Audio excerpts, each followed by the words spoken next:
their skulls crushed by large rocks and their bodies otherwise mutilated. Nevertheless, Captain Emery was in an exploratory mood and rode away from the line of march out of topographical curiosity, reporting, among other things, of finding a strange empty land filled with Obione canescens, ragweed. "I saw here the hiding places of the Navajos," he wrote, "who, when few in numbers, wait for the night to descend upon the valley and carry off the fruit, sheep, women, and children of the Mexicans. When in numbers, they come in daytime and levy their dues."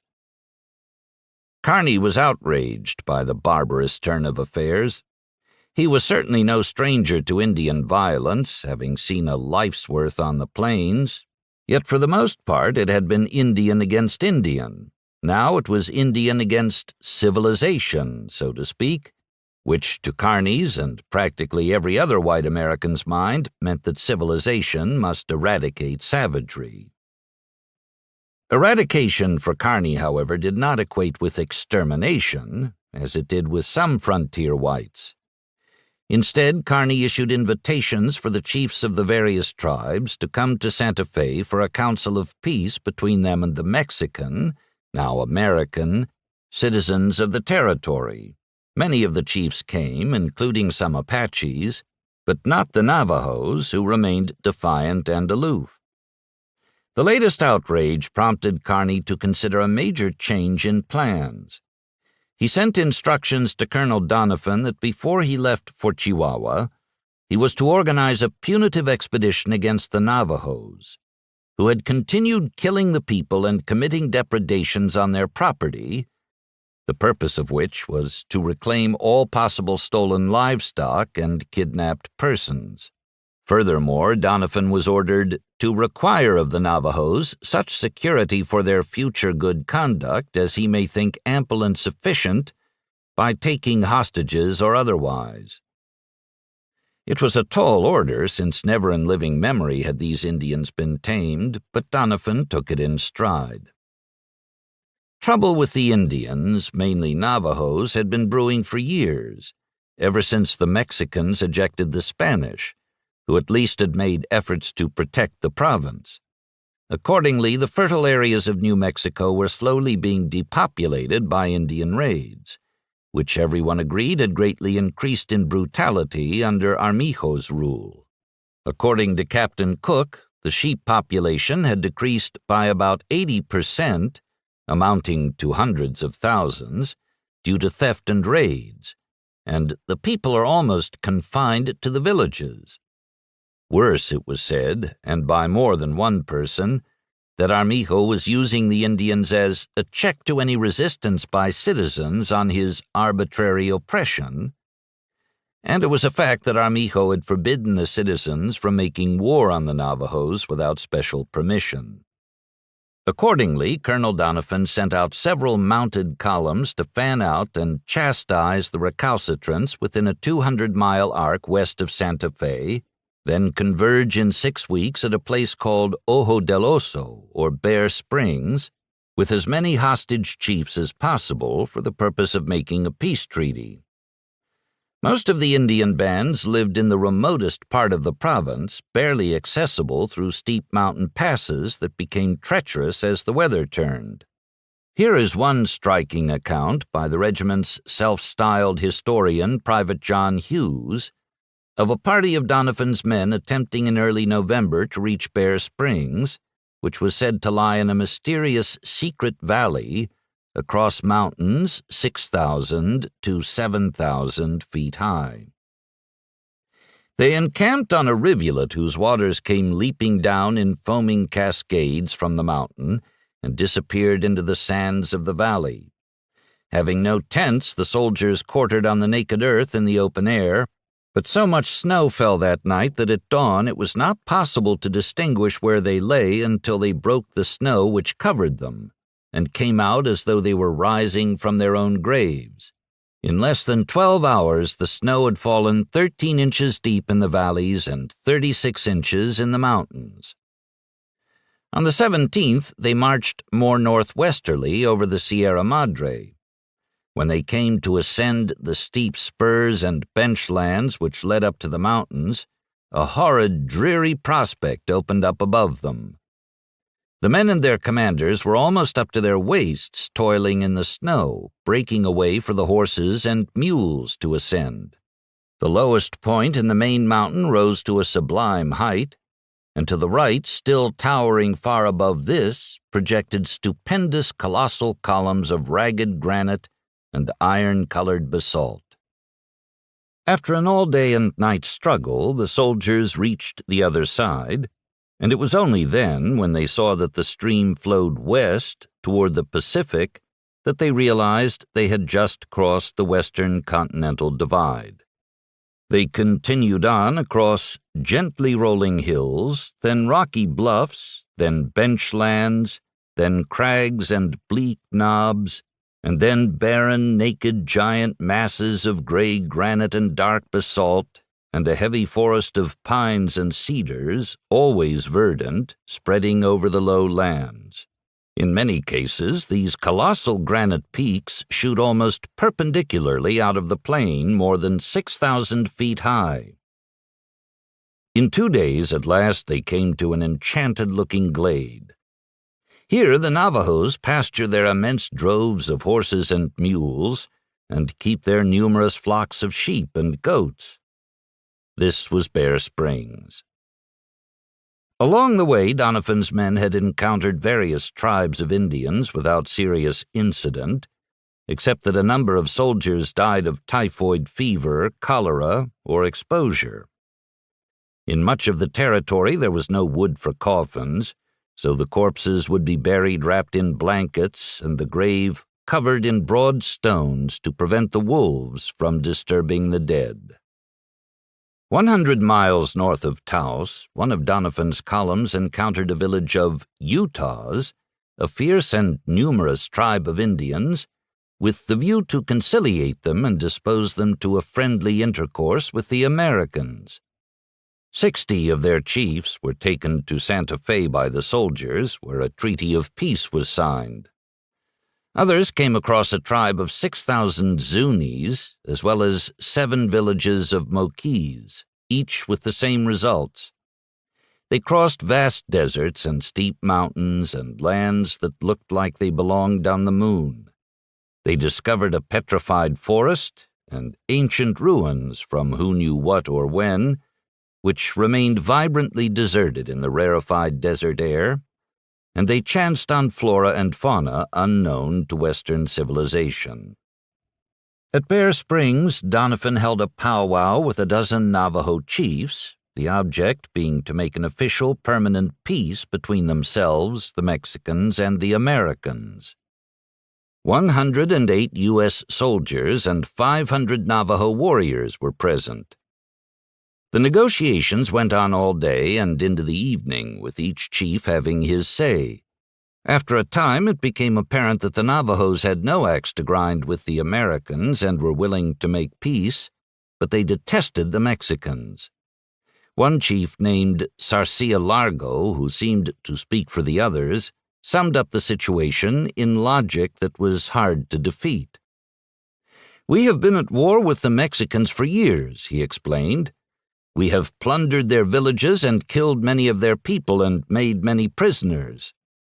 You Americans have lately commenced war against the same people, and now you turn upon us for attempting to do what you have done yourselves.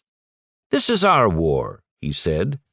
"We have more right to complain of you for interfering in our war than you have to quarrel with us for continuing a war we had begun long before you got here."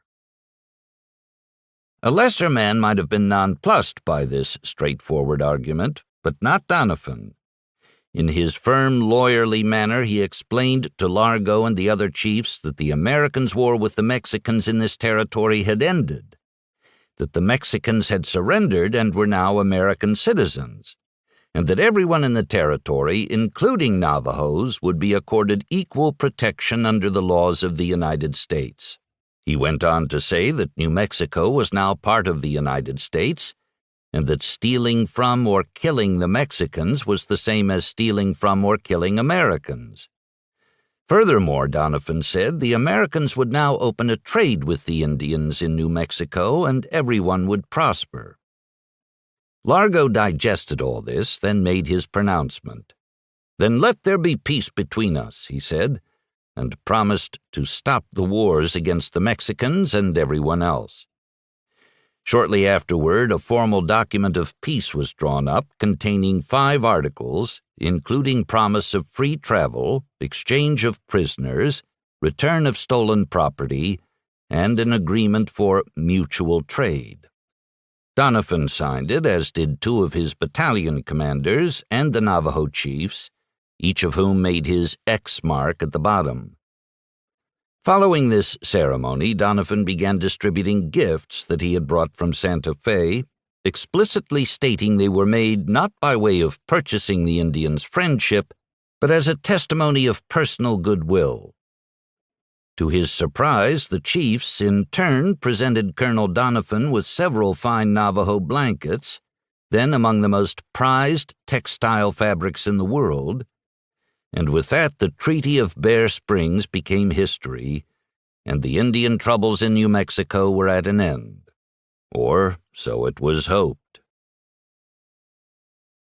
Around the same time that General Kearny ordered Donovan on his Indian pacifying mission, on October 7, 1846, the 300-wagon trading caravan, which included Susan McGoffin's party, rumbled out of Santa Fe toward Chihuahua in hopes of selling its wares before war came to that province. But 3 weeks down the trail, the train's new wagon master, Susan's husband, Samuel McGoffin, was instructed by the Army to wait for Colonel Donovan's regiment to escort it into Mexico. The train's former wagon master, Samuel's brother James McGoffin, had gone ahead down to Mexico on another secret mission. In the meantime, rumors flew like trail dust in the wind. General Wool has taken Chihuahua. General Wool has not taken Chihuahua. Paredes is still president of Mexico. Santa Anna is president of Mexico. Fremont and Commodore Stockton have taken California. Armijo has organized an army of 3,000 men, and the Chihuahuans will rise en masse and murder us all. Susan was actually glad to be back on the trail. "I am most tired of Santa Fe and do not regret leaving," she told her diary. But now, as they were stuck waiting for the army, a pathetic episode presented itself one morning when a Mexican boy of 9 or 10 began asking if someone would buy him. 3 years earlier, it seems, Apaches had murdered the boy's father and kidnapped the boy. His mother had died earlier, so he was orphaned. After 3 years of hard servitude among the Apaches, Susan said, the little fellow ran off and found his way to the house of an old Mexican who resides here on the bank of the river in a lone hut, the picture of misery. But the boy soon discovered that life under the old Mexican was as bad, if not worse, than under the Indians, and he was looking for somebody to pay $7, about $200 in today's money, that he owed to the old man, and he would become their servant. The McGoffins were so touched that they paid the money and gained a serving boy. Then a chilling rumor came flying up out of Mexico that Samuel's brother James, who had arranged for the capture of Santa Fe, was in jail in Chihuahua on trial for his life, charged with being a spy. The rumor turned out to be true. After pulling off the stunning coup of persuading Armijo to abandon his province to the Americans, James McGoffin had ridden along with Kearny and his dragoons on the first leg of his march to California. When they reached the village of Socorro, near where the latest Navajo atrocities had occurred, Kearny's army met up with, of all people, Kit Carson, and a party of Indians and mountain men headed east with urgent dispatches from California.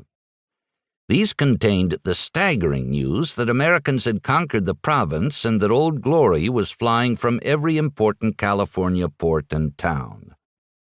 Kearny's reaction to Carson's report is not recorded, but it is safe to guess that his feelings were mixed.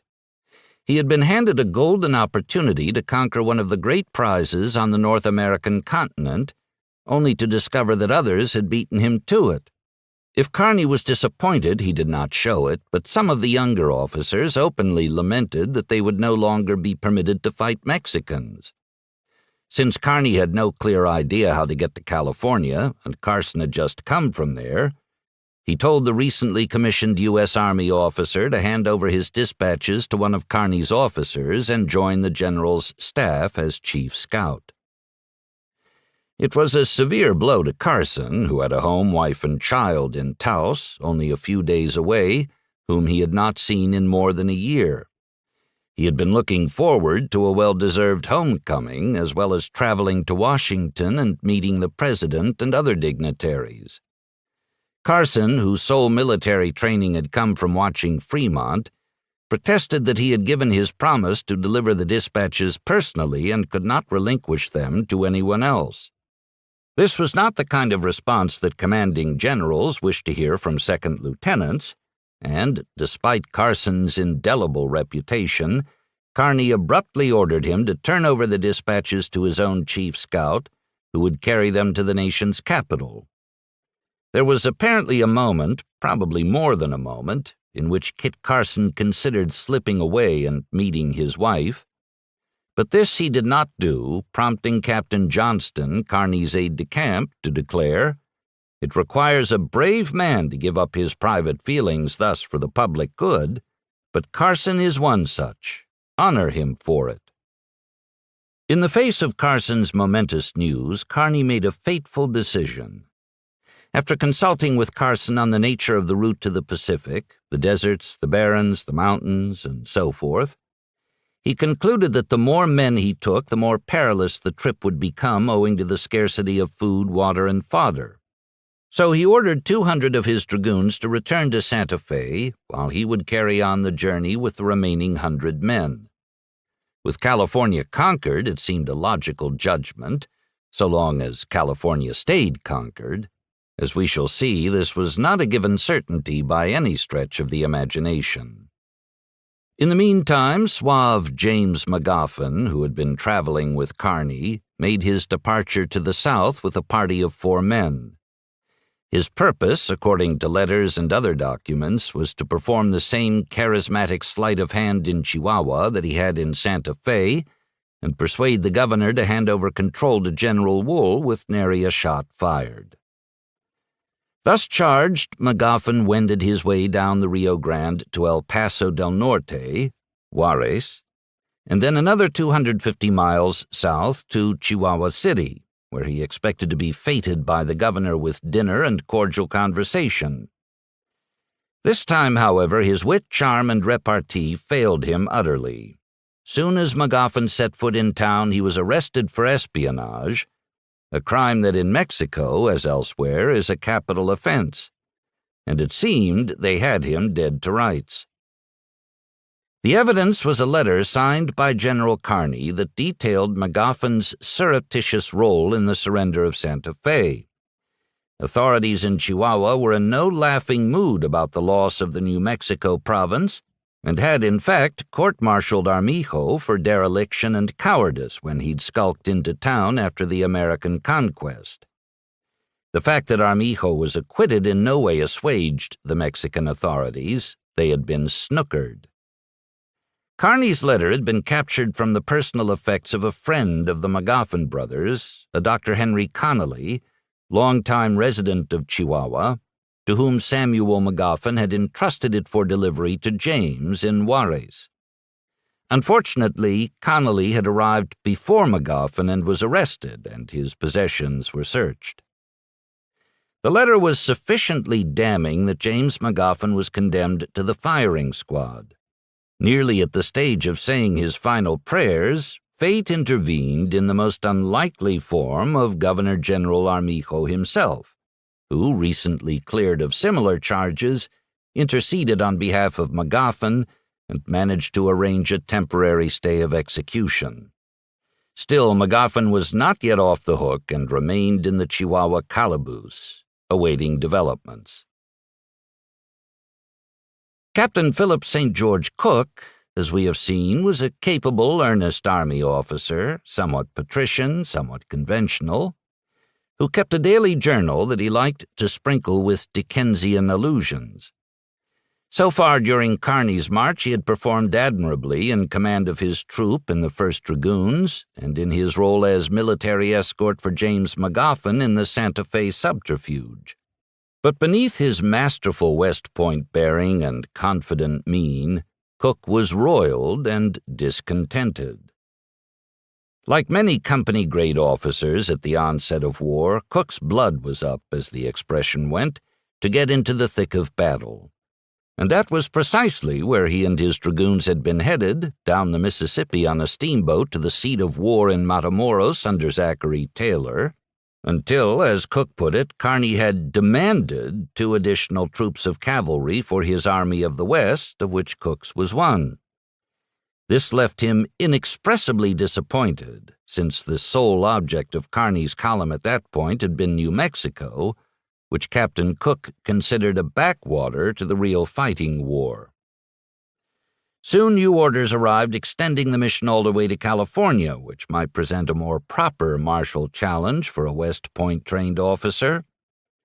Traveling down the Santa Fe Trail, Cook mused in his diary about what might lie in store for a mounted troop crossing unknown mountains and deserts, and, once in California, to engage in battle with the vaunted Mexican Lancers, some of the finest light cavalry in the world. So it was all the more a surprise or shock to Cook when, into the camp along the Rio Grande from which Kearny had sent orders for Doniphan to march against the Indians, there arrived a dispatch from Colonel Sterling Price, commanding the 2nd U.S. Missouri Volunteers, who had just entered Santa Fe. Among other things, he reported the good news that the Mormon battalion was marching behind and would be in Santa Fe directly. The bad news was about the death of Lieutenant Colonel James Allen, which left the battalion without a proper commander. It did not take long for Kearny to locate his favorite special detail man, Captain Cook, and bestow upon him the title of Lieutenant Colonel and command of a battalion of 500 Mormons. It was a terrible time in the short history of the Saints, as Mormons sometimes describe themselves, whose existence dated back to 1830, when a man named Joseph Smith put on sale a 500-page religious tract called the Book of Mormon. Its revelations were so original that even Mormons still refer to themselves as a peculiar people, a characteristic that at the time did not endear them to their fellow citizens. Mormons, Smith had informed his followers, were the true descendants of a lost tribe of Israel, alone chosen by God to inherit the earth. This news Smith had divined from a book of golden plates that he told people he had found in 1823 when he was 18 years old, in a box buried on a hill near Manchester, New York. The plates were engraved in an ancient hieroglyphic that Smith said was of Egyptian origin, and that after he had translated them into English, with the aid of magic eyeglasses given to him by an angel named Moroni, he returned them to the angel and proceeded to incorporate the Church of Jesus Christ of Latter-day Saints, with himself as chief prophet and revelator. According to the golden plates, the Mormons had arrived in America 1,400 centuries earlier and formed a Hebrew tribe in Central America, but in time the group separated into 2 factions, Nephites, who were fair-skinned, intelligent, and industrious, and Lamanites, who were so lazy, mean, and warlike that God had cursed them with dark skins. In time, the 2 clans went to war, and the Lamanites got the better of the fight. The Nephites were wiped out, the last one remaining alive being Mormon, who set down the history of the tribe on the golden plates and, for safekeeping, gave them to his son, Moroni, who was turned into an angel. For their part, the Lamanites devolved into the ancestors of American Indians, who over time lost any memory of whatever remained of their heritage and culture. In themselves, these beliefs did not generate friction between the Mormons and other citizens, But when the sect began to attract a large following, the clannishness and smugness of its members began to grate. The golden plates had also revealed that any church other than the Latter-day Saints was the church of the devil, and that everyone but Mormons was an apostate, attitudes that did not go down well with many of the saints' fellow Americans. Mormons were forbidden to drink alcohol, gamble, or smoke tobacco, which was for the good, and they were hard workers, but they sometimes aggravated their neighbors by what were then called sharp business practices, i.e. dishonesty, and a feeling of distrust ensued toward the Mormons. A further grievance was that the Mormons voted en bloc for whichever candidate gave them the most money. Moreover, they attracted among their number a significant smattering of shady characters who became involved in such activities as counterfeiting, fraudulent land deals, and the like. Joseph Smith began to receive converts soon as his Book of Mormon was published, but once the citizens in his neck of the woods got a gander at its contents, their open hostility was enough to convince him that the flock better be moved as quickly as possible. The group of about 50 settled for a while in a town near Cleveland, Ohio, but soon enough it was on the road again.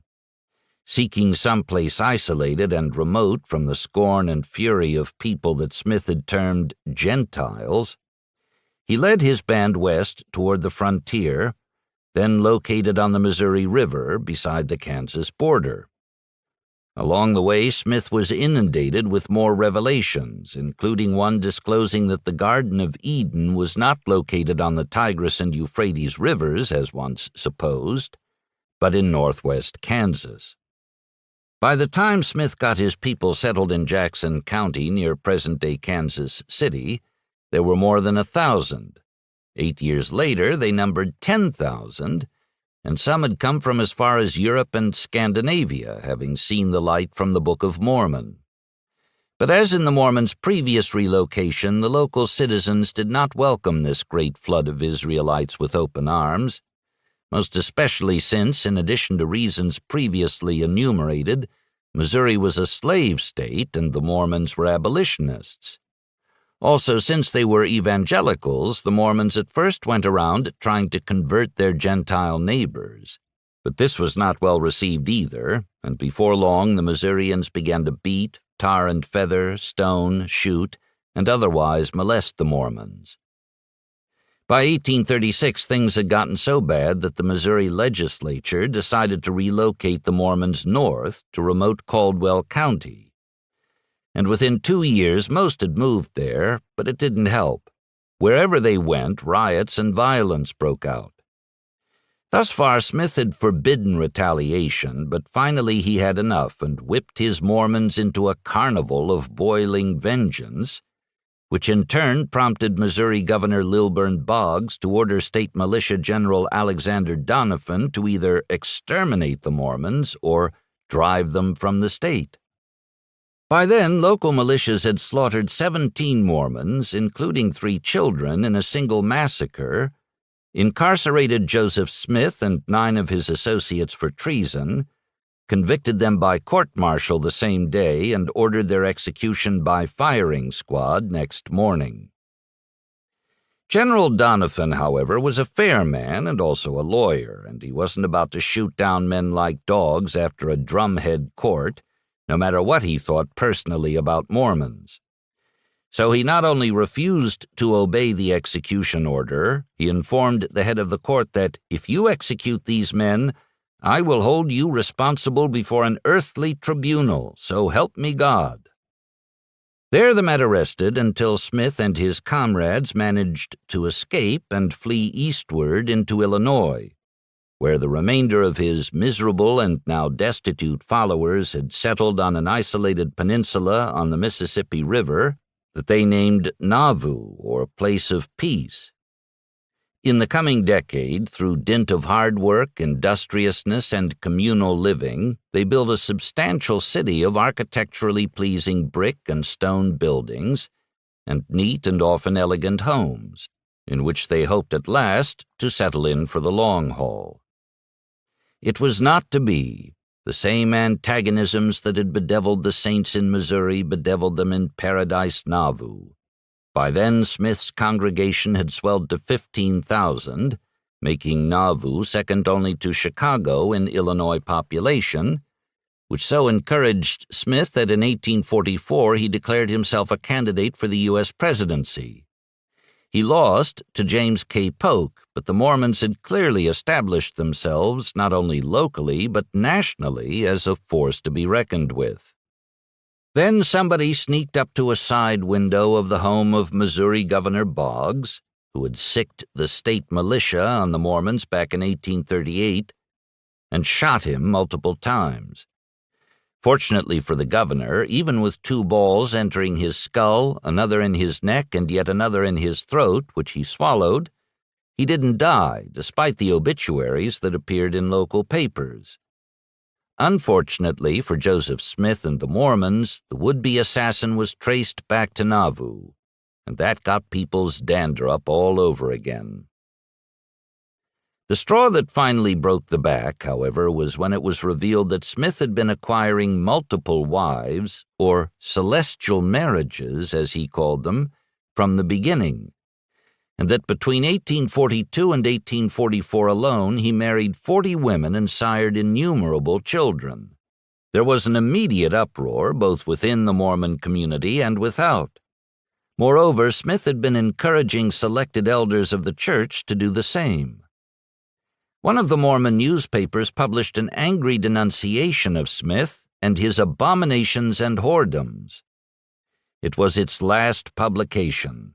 An organized mob of the Mormon leader's followers, the Nauvoo Legion, broke into the newspaper office, smashed the press and type to smithereens, then burned the building and ran the offending editor out of town. All this riled the Gentiles into an outrage beyond reconciliation. Locals tended to be Methodists, Baptists, or Presbyterians, and the revelation that Mormons kept multiple wives in addition to everything else was a clear call for action. Warrants for the arrest of Joseph Smith and 11 other elders were again issued on June 24, 1844, on charges of, among other things, treason. Following a clumsy escape attempt, Smith turned himself into a local sheriff after the governor of Illinois warned that if he fled the state, militias probably could not be restrained from exterminating the entire body of 15,000 saints. 3 days later, a vigilante party of 125 militiamen, politicians, clerics, and law enforcement officers broke into the jail and murdered Smith and his brother Hiram, which presented the congregation with a crisis. The chief prophet and leader of the Church of Mormon was dead at the age of 38, and practically the entire rest of the state was up in arms and talking genocide. What to do? Where to go? It was then that Elder Brigham Young, the new leader, got the idea of moving west, so far west they would be forever out of the reach of the detested Gentiles. When Young took the reins of the beleaguered sect as chief prophet, he reversed a page from Moses and vowed to lead his people into the wilderness. A 43-year-old New Englander, Young was short, fat, and practical, and it was his conclusion that nowhere within the United States would Mormons be safe and left to their own devices, and worse, there was no appeal to government or law enforcement for help, state, federal, or local. No better example could be held up than the recent acquittal of all 9 defendants in the murder of Joseph Smith, including several Illinois military officers, a newspaper editor, and a state senator. Afterward, a predictable bloodbath was drawn between still irate citizens and the Mormons of Nauvoo. Dozens of Mormon homes were burned down and their occupants bushwhacked by vigilantes. For their part, a number of saints went on killing sprees in which their Gentile victims were mutilated with knives, and a blood oath of vengeance was permanently incorporated into the Latter-day Saints' church litany. By early 1846, the situation was completely out of hand.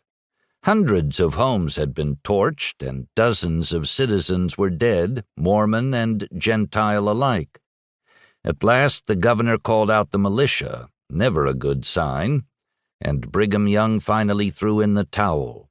He sent a letter telling the governor that the Saints were abandoning Nauvoo en masse for more collegial climes and would be gone by the following spring.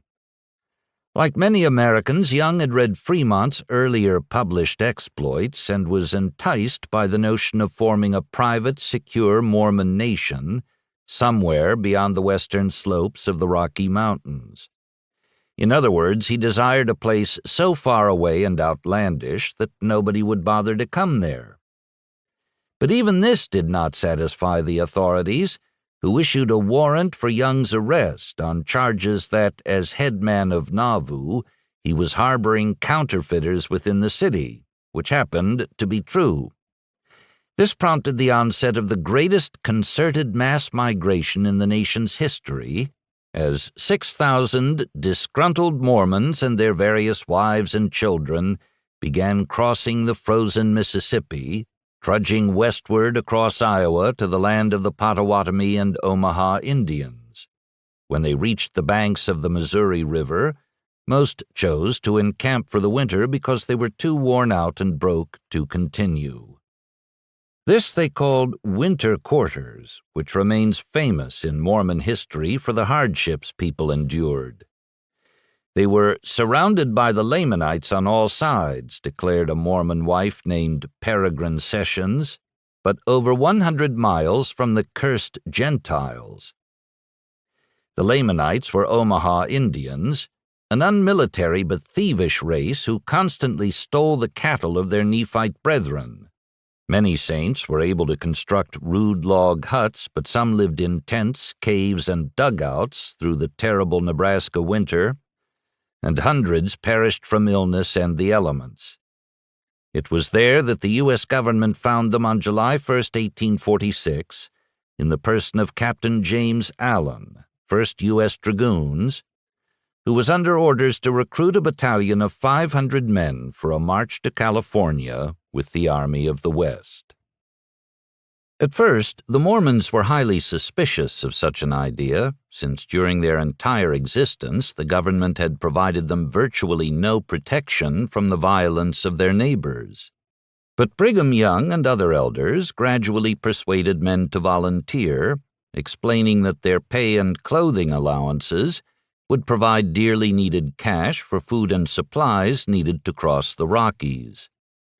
In fact, their combined pay and allowances totaled more than $70,000, some $2 million today, a sizable grub stake. Furthermore, following a quaint custom of the times, each of the 5 rifle companies was authorized to bring along 4 women as laundresses who would receive rations and allowances, same as in the regular army. In all, when the 543-man Mormon battalion marched out of winter quarters toward Fort Leavenworth, it included 33 women and 51 children.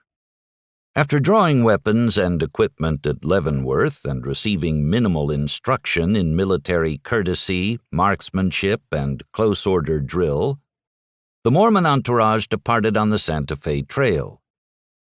Their commander, Captain Allen, now an acting lieutenant colonel, had become ill and remained at the fort. In less than a week, he was dead. Lieutenant A.J. Andrew Jackson Smith assumed command. They were about 6 weeks behind Kearny, and the weather had turned dry nearly to the point of drought. On the 28th of August, 1846, Jane Bosco, one of the laundresses, died of illness. 2 days later, her husband, John, one of the soldiers, was laid in a grave next to hers.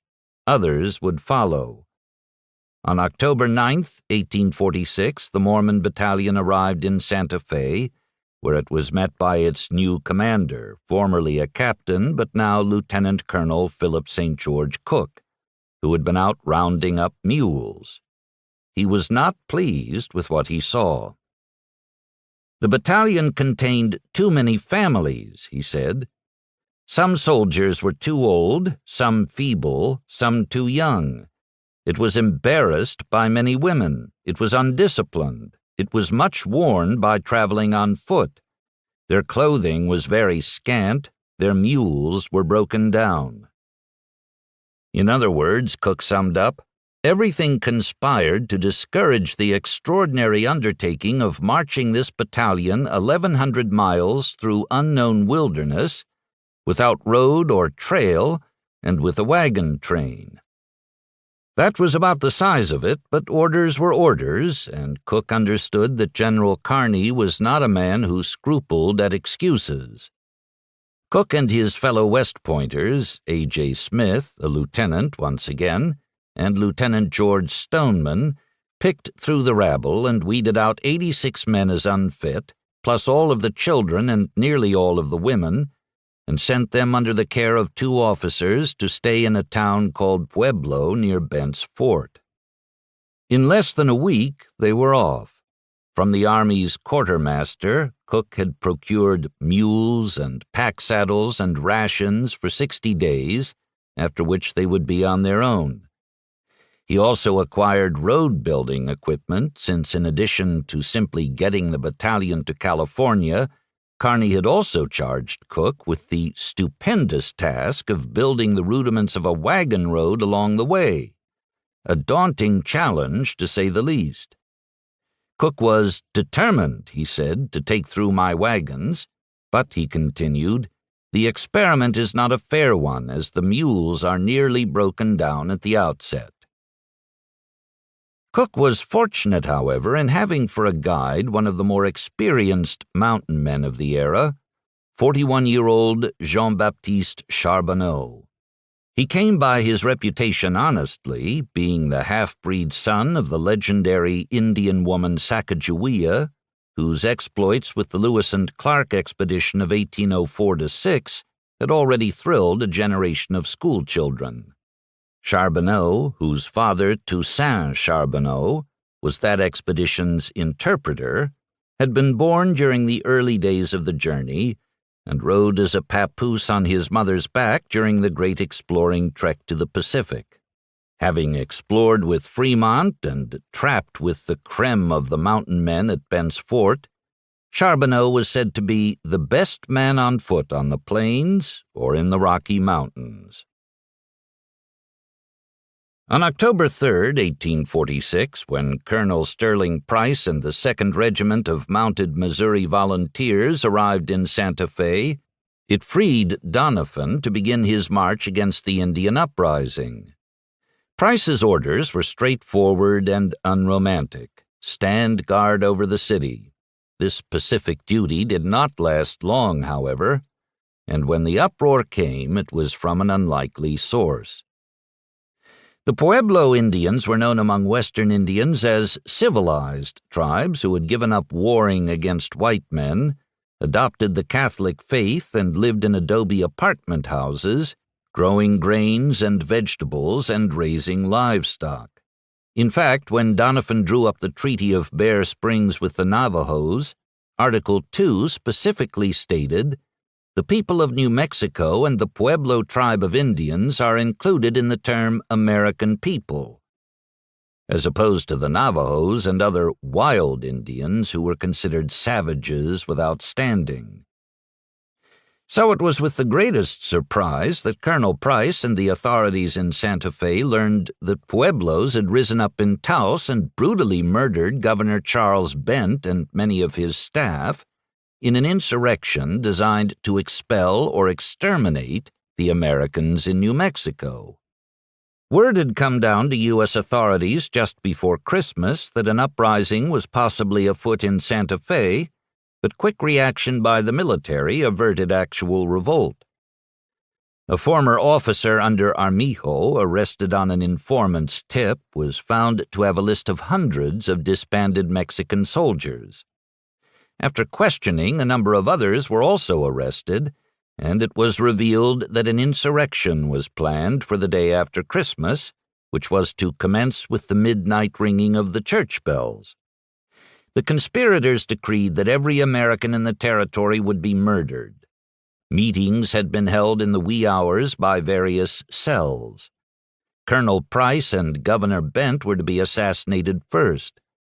It was rumored that Catholic priests, who feared an influx of Protestant Americanos, were deeply involved. The two ringleaders were identified, the wealthy Tomas Ortiz and Don Diego Archuleta, Armijo's former military commander, who had wanted to resist Kearny's advance but relented after listening to Magoffin. Both of these men escaped into the mountains, Ortiz said to be disguised in a woman's dress. Bent, a Taos resident who knew the natives well and felt trusted by them, had been forewarned about the possibility of revolt. Weeks earlier, he had written in a letter to Price that the U.S. soldiers needed to be restrained in their actions and attitudes toward the citizenry, especially after they had been drinking. The Missouri volunteers, mainly, had adopted an attitude of disdain and superiority toward the Mexicans, which, on top of Armijo's disgraceful surrender, reignited a smoldering humiliation and frustration that burst into anger and a desire for revenge. After the plot was uncovered, Santa Fe was basically locked down and martial law declared. The plaza bristled with artillery aimed in all directions and manned night and day. Guards were posted and suspicious persons questioned. More conspirators were arrested. It was in this atmosphere that Governor Bent, after Christmas, decided to travel to Taos, where his wife and family were living, along with Kit Carson's beautiful new wife, Josefa, who was Bent's sister-in-law. He was warned that it was dangerous because there were signs that the conspiracy was still alive. But Bent felt he knew his people, and that after 20 years among them he would be respected and trusted. On January 14th, he set out for Taos, 80 miles north. As he entered the town, Bent was accosted by a throng of Pueblo Indians who asserted that 2 of their tribe had been wrongfully arrested for stealing and demanded that Bent release them. He replied that he held no authority to release prisoners and that they would receive fair justice at the bar, which seemed to placate the mob, and it dispersed. After an amicable evening with his wife and family and several house guests, Bent was awakened at the crack of dawn by someone warning that the Indian mob, along with some Mexicans, had reassembled, drunk and bloodthirsty, and was headed his way. Bent met them at the door and asked their purpose. The answer was direct and not good. "We want your head, gringo. We do not want for any of you gringos to govern us, as we have come to kill you." "What wrong have I done you?" Bent responded. "I have always helped you. I cured you when you were sick and never charged you." "Yes," cried an Indian, "and now you must die so that no American is going to govern us." With that, a shower of arrows enveloped Bent at his door, which he managed to slam shut and bolt. His family, now thoroughly alarmed but still dressed in night clothes, was horrified to see 3 arrows sticking out of the governor's face and blood streaming everywhere.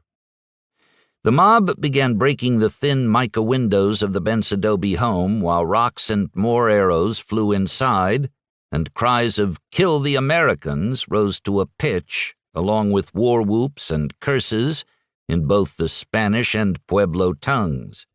The family could hear people clattering on the roof, trying to smash through. In desperation, someone suggested they endeavor to break through the wall the adobe shared with the house next door, and the women frantically set at this task using fire pokers and iron kitchen tools. Bent, meantime, was shouting out a broken window, trying to reason with the mob, but they only laughed and cursed at him. Gunfire coming through either a window or the door hit Bent in the face and stomach, while the women hysterically beat and clawed at the soft adobe bricks. Soon they had cracked a hole large enough for a human body, and after the children had gone through, Bent's wife, Ignacia, was adamant that the governor should go next. But the arrows, still sticking out of his head, would not fit through the narrow opening, and Bent was obliged to withdraw and pull them out from beneath his skin before re-entering the hole, holding his hand on top of his bleeding head. Just then some Indians burst into the house and confronted Ignacia with a gun. Her servant, an orphaned Navajo woman, jumped in between her mistress and the gunman and was shot. The shooter then struck Ignacia with the gun butt and was about to finish her off when one of his companions discovered the hole broken into the wall and crawled through. Other Indians had already broken into the next-door house and were wandering its rooms. By then, Bent was enfeebled from his wounds and lying down, his head cradled by Mrs. Thomas Boggs, one of his house guests. With his stunned and horrified family watching, a Pueblo named Tomas Romero burst in and seized Bent by his suspenders and jerked him up, only to smash him to the floor, pounce on him, and scalp him alive. Other Indians riddled Bent's body with arrows, and still others finally put him out of his misery in a hail of gunfire. The assailants stripped Bent of all his clothes and began to mutilate him with knives. Some reports said he was decapitated. A plank was brought out, and Bent's bloody scalp was stretched upon it, nailed with brass tacks. This was then proudly paraded through Taos by the drunken mob as the early rays of sunlight dappled the adobe-lined streets. Before leaving, the Indians took all the belongings of the Bents and the next-door house, including all the food. The Bent family and their guests were then warned not to leave their house, and the townspeople were warned not to give them food or any other kind of assistance. The mob then fell on the Taos sheriff, Stephen Lee, and murdered him on his rooftop as he sought to escape. They seized the United States Attorney, J.W. Leal, stripped him naked, and paraded him through the town, singing, as they stuck him with lances and arrows before scalping him alive. Praying them to kill him, he instead received arrows that drove delicately into his eyes, mouth, and nose. He was thrown broken and alive to freeze in a ditch for several hours.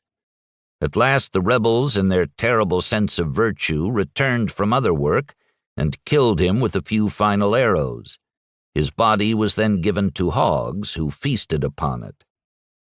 Taos prefect Cornelio Vigil was chopped into pieces.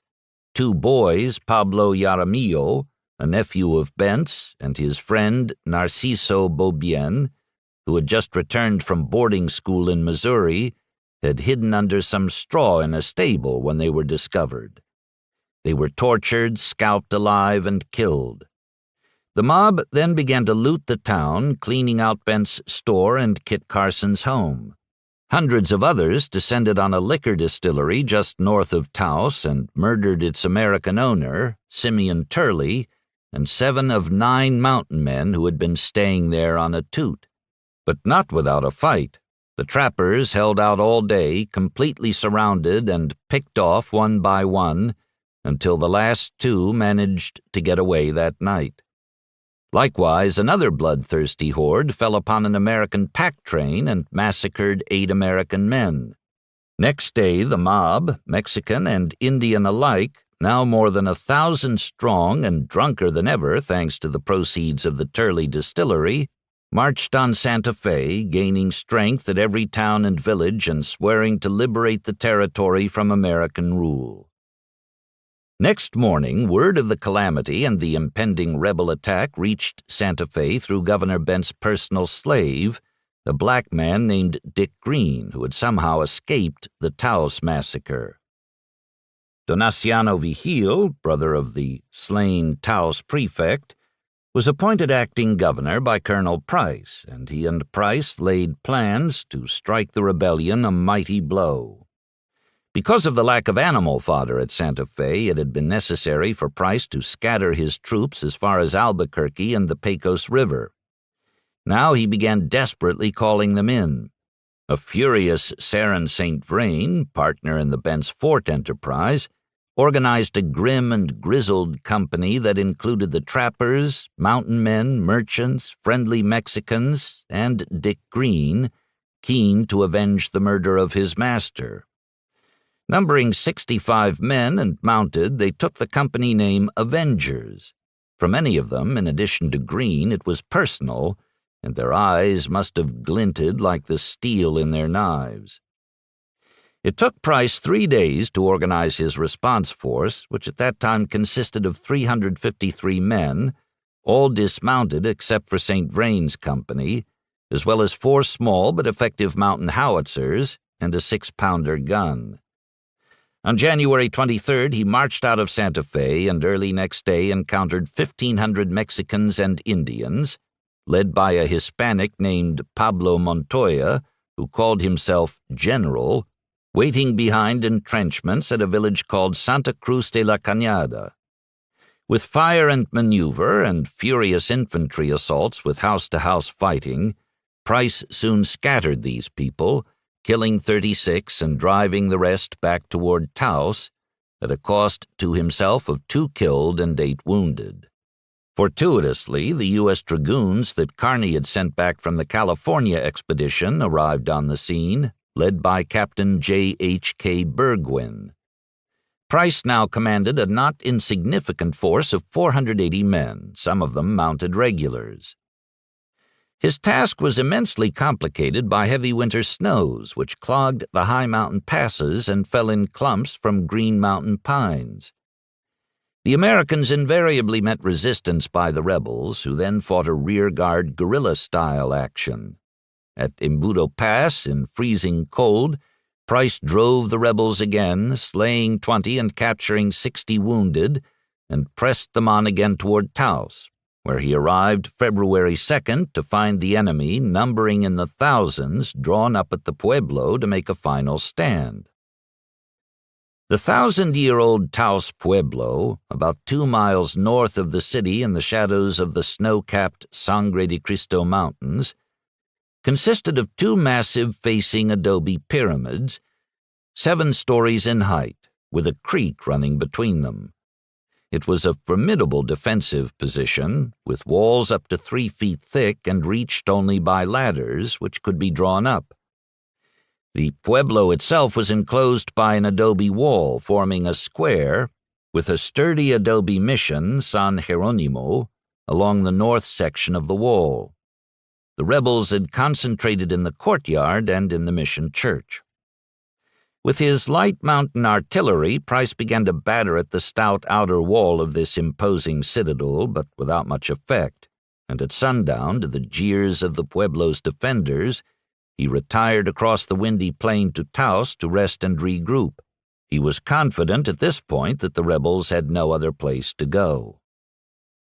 Next morning, Price ordered St. Vrain's Avengers, as he had in the previous 2 engagements, to circle around behind the rebels so as to swoop down on any fugitives. Captain Burgwin's dragoons were posted to the west of the mission, just out of gunshot range. The artillery was positioned both east and west in order to obtain a crossfire that converged on the church where a majority of the rebels congregated, apparently intending to make a last stand. At 9 a.m. on February 4th, the guns began to fire. For the next 2 hours, the artillery bombardment increased in intensity. At 11 o'clock, Price ordered a ceasefire to assess the damage. When the smoke cleared, he was disgusted to find that the mission appeared practically undamaged. Its thick adobe walls had simply absorbed the cannonballs without crumbling.